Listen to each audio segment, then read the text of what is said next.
So as most of us know, in the rains retreat here, the monastic community will have Vinaya classes or the classes for monastic code. Back in Thailand, when I was at the monastery that I have been, Longpo Tendi, my teacher, after 1 hour of reading Vinaya, he will pick up another book, maybe the biography of the Buddha or the Dhammapada, as he always mentioned about the Dhamma and the Vinaya works together. When he referred to the Vinaya, he always have this saying that the Vinaya is kind of heat element, hot element, fire element, and the Dhamma is kind of cooling element, water element, and it works together. And when he mentioned about the relationship between Dhamma and Vinaya, he always tells us these stories.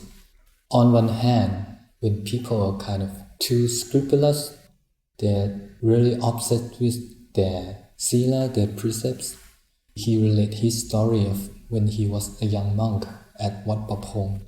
There would be this monk who come to his kuti 3 times a day to confess, and all the other monks are really annoyed and try to get away from his kuti, and in the end he's disrobed because he's really doubting his own virtue.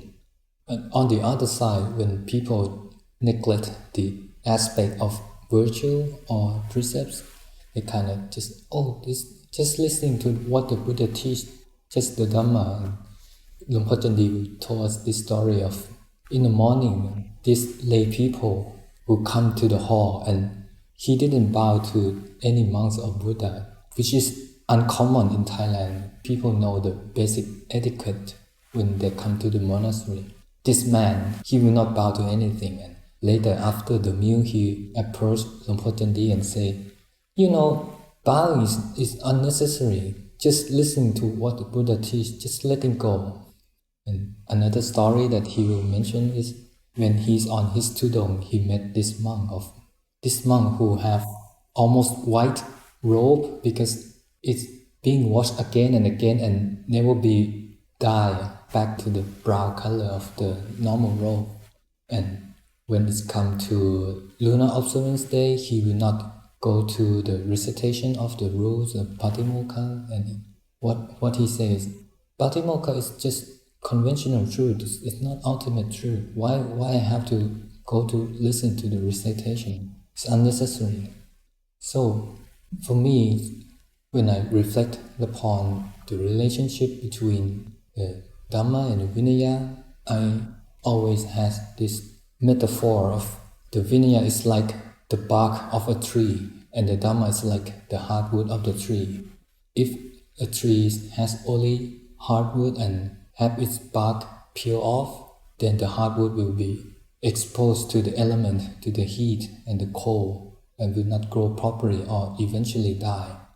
But if a tree has only its bark, so it has no structure at all and cannot persist for a long time and falling apart in the end. It's like Dhamma and Vinaya. To me, Vinaya is kind of like, it preserves the Buddha's teaching. If you didn't have any form or any kind of symbol to represent or define what you are doing, you're gonna losing the plot so quickly. It's kind of like some of the people in Thailand, they just practice Buddhism just only for the culture. And when they were asked about what is the meaning behind this kind of practice, they couldn't tell because they just do it out of the culture.